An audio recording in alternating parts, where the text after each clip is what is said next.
wakasema hapa mwanaume amefufuka. Bwana Yesu asifiwe.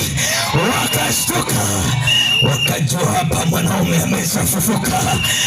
Amefufuka. Yesu nakwambieni alishafufuka. Yesu hayuko Golgotha tena. Yesu ameshafufuka. Yesu hayupo karibuni tena. Yesu amefufuka. Yesu yu hai milele. Na ndio maana nina ujasiri wa kuendelea kumhubiri, kwa sababu yuko hai milele.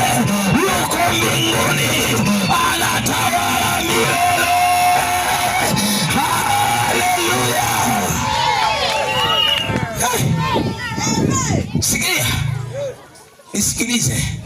Kikao kimeshaharibika. Mipango ya kikao imefanya nini? Imeharibika.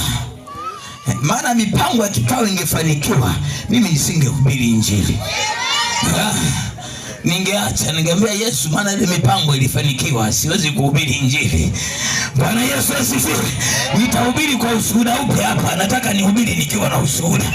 Haleluya. Haleluya. Sikiliza.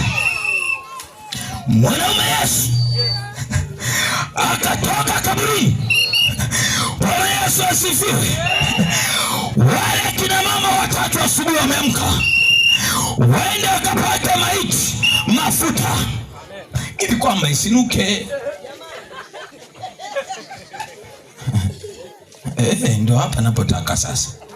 Sema jamani. Sema tena jamani. Ndio hapa napopataka mimi. Hapa ndipo napopataka. Bwana Yesu asifiwe.